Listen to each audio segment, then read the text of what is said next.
you when you got the job as executive director?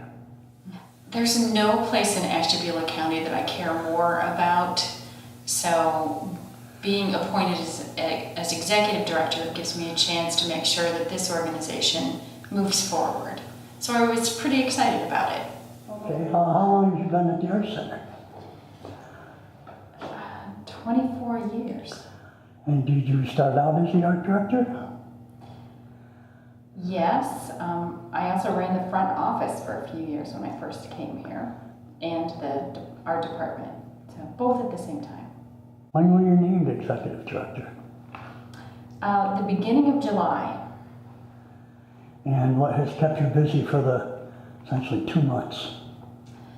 A combination of things. First, when I took over as an executive director, we didn't actually have a new person for the visual arts department, so I was doing all of the things I had committed to do for the visual arts department, as well as trying to get up to speed as executive director.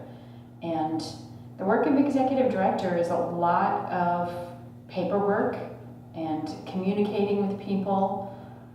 So it takes a lot of time just to make sure that you attend events, that you talk to people, that you are constantly the ambassador of the organization. So that is what I do. Is there anything that surprised you about the job? There's nothing that I wasn't anticipating as part of my duties, but there was a big pile of things that needed to be addressed immediately, and that pile never changes. There are always things that have to be addressed right now. So I had to dig right in right away. I hired Linda Merchant as our new visual arts coordinator, and she comes to us with a background in visual arts and special ed, so she will be very valuable as an education consultant for us. So we're pleased to have her. And she's had to start right in because we have a huge project that she took over the second she came in. And that project was? We put the call out for more letters for the current exhibit at the beginning of the summer, and they've been coming in all summer, and that all had to be organized, printed, mounted, and prepared for an exhibit. There are at least 400 individual things that had to be prepared. So that's a huge project for her. I'm sure you must have lent a helping hand since the project probably started under your Actually, I have been working on it a lot this week. There's so much to mount and prep that I've been in the studio with her for a couple of days solid, and helping her when she's out of the building just keep track of things. So.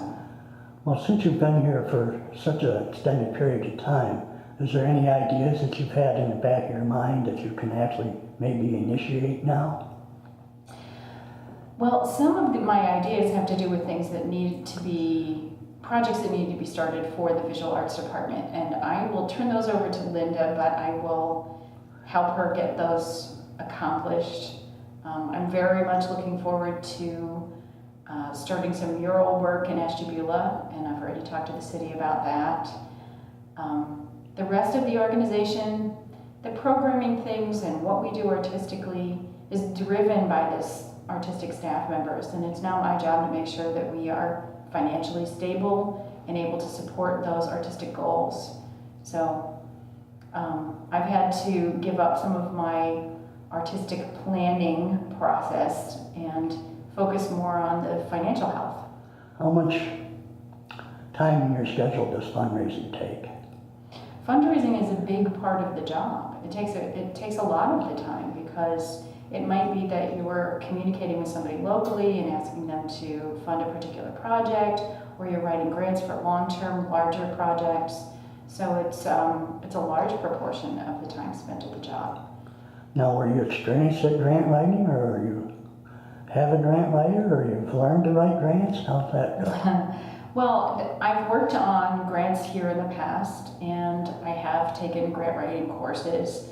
So the first project that I had to do was a final report for the Ohio Arts Council. That's like a trial by fire because it's a government grant and they require a lot of data that other grants don't require. So, but I'm prepared to do it. How do you acquire that data? We have to collect all the data ourselves, so we take audience surveys and we count how many people take classes and we compile all of that, and I make charts and those go to the Ohio Arts Council. In the last few months we've come up with some new initiatives to break down barriers to attendance here at the Art Center. One of them is a thing we call the Family Access Pass.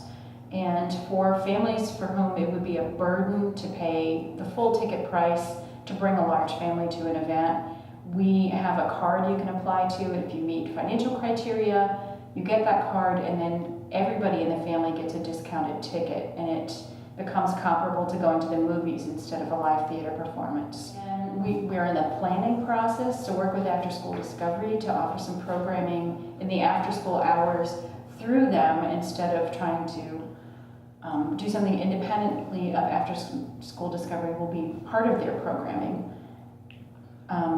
which benefits both organizations and allows us to collaborate. We're collaborating with a lot more places. We've worked with Geo Ministries and the Gemstone Project. This call for war letters, we collaborated with the public library, and they collected all the war letters and scanned them for us and gave us the digital scans. And every time we do that, we offer a program in the public library, or we reach out through another after-school program. We are connecting ourselves with other organizations, but also giving ourselves inroads into areas where we don't have to do all the legwork to connect with those places. So we're reaching their audiences through them. Or is there going to be a reach out to the local artists to maybe even try to involve them more with the Art Center, or are you satisfied with the way things are? Well, I think it's dangerous to get too satisfied with anything ever. And I think we can always contact more artists, more people in the community. I would love to see the parking lot full all day, every day. So no, I'm never going to be satisfied with how many people we interact with. Now, will the new art director select the shows, or will you be overseeing that a little bit? The new visual arts coordinator will be the person to choose all of the shows. She'll be hanging them. If she wants my help, I'm happy to give it. But our creative staff needs to have their independence. So the executive director can nudge a bit, but I don't make those choices. Well, will that be hard for you a little bit, maybe? I don't think so, because the nature of what we do here is so collaborative that we all tend to work on each other's projects, we all tend to help each other out, and artists need to have some creative freedom, and if you take that away from them, they won't be interested in their jobs. So it's important that they get that autonomy. What's been the toughest part of the job for you to get used to? Oh, it's not getting used to it. Just the very beginning of any job, you really have to spend more time than you would if you were 6 months or 12 months down the road. So I've just been working a lot. So I'm tired but energized, so that's good. What I find is that I have to keep a to-do list, and it just doesn't seem to get any shorter. But at least if I have the to-do list, I can check some things off when I'm adding them on. But I do need to keep good notes just to make sure I'm getting everything done. I'm assuming, but I'll ask, all your years here, did that help the transition time for you by knowing the Art Center so well? Absolutely. I mean, when a new person comes into a large organization, there's a huge learning curve about just what's happening. And I do know what's happening, so those things can move forward smoothly because I don't have to educate myself about what we're doing, and I can look at what we need to be doing in the future. Get right into the vision instead of the day-to-day trying to figure out what programming we actually do and understanding all the acronyms and all those things. Have any big galas planned or fundraising We events? do. The board is planning a fundraiser in November, and instead of a big gala, we're doing a game night. And it's a game night where people can come and they actually play games. And we'll have games set up all throughout the Art Center. So you can play Cards Against Humanity in one space, and you can go play Family Feud in another, and there'll be appetizers. And it's a far less formal event than we've done, but I think more accessible. It's a little bit more accessible ticket price. And I think an idea that people will think is a fun idea. At the end of the evening, if you win a game, we'll give you a ticket. You can throw those in a bucket, and we have some big prizes. So a big TV, some Disney day passes, and the board is working on some other prizes. Has a date been set for that? That is November 12th. The ticket cost is $35. There is a big spread of appetizers and a cash bar for that. So far, what do you like most about the job? What I like most is the opportunity to meet so many more people in Ashtabula County, and to see the big picture. And I'm watching the staff grow, even in the short amount of time that I've been doing this, and continuing our collaborative work projects. That's good for me. Keeping that healthy exchange of ideas going is a good way to get that creative output from people. So I enjoy that part. Do you view other theaters like, say, Arlene's and Conrad or other ones, do you view them as competition, or are you all part of a group, the Mutual Admiration Society? We don't view them as competition, because any time that you get someone to spend their time going to see art or a theater production or anything involving the arts, they take a dance class, you're making a consumer of the arts out of them. So if they go to a performance at Rabbit Run, or they attend something at Arlene's Broadway on Buffalo, they're more likely to attend something here, not less. So we help each other out in a way. It's kind of like when you see a neighborhood that has a number of really good restaurants, it becomes a destination for people who want to have a night out to eat. And the more we grow the arts in Northeast Ohio, the more we grow the audience for art in all of its forms. What's ahead for the new year in 2017? Have you looked that far ahead yet? Well, sure. Our theater season is planned. We're looking at what to do next summer in our Straw Hat Theater. Our visual arts coordinator is trying to fill in the months. So we're always about 6 months out at least in planning. In the months of September and October, if you visit the Ashtabula Art Center, you'll see in our gallery an exhibit we called War Letters Ashtabula County.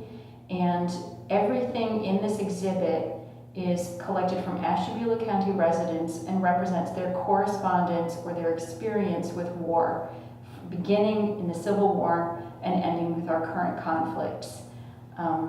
We have materials that represent every experience. The materials come from service members, from family, from uncles to their nieces and nephews, and they represent from the Civil War till now. And we haven't even counted yet, but over 400 of these letters for people to read in our gallery. In addition to that, beginning September 23rd, we have the play If All the Sky Were Paper, based on the research of Andrew Carroll, who's collected over 100,000 war letters. This play features some of the most interesting, touching, and funny letters from all of the American conflicts and from around the world. This play will mean something to anyone who attends, even if they haven't served or have a family member who served. It's a universal experience. We are giving 400 free tickets away to Ashtabula County veterans, and all you have to do when you make your reservation is say, I'm a veteran, and we will make sure that you get a free ticket. So please encourage people to attend. This is going to be different than a lot of things you've seen in our theater, but absolutely worth coming to. I would encourage anyone who's not visited the Ashtabula Art Center to come and see what we're about. I think sometimes there's a perception in the community that we're not for everybody, but we are, and we're working very hard to make sure that any barriers that might exist are broken down so that people can afford to do things here, and that we offer things that people are interested in doing. We think, and the data supports, that children who are involved in the arts, seniors who are involved in the arts, thrive and achieve at a higher level. That includes academically for children, or even memory for adults. Adults who play instruments have better memories. So we think we can have an influence on people's lives that brings them more joy and affects them, their quality of life in a positive way.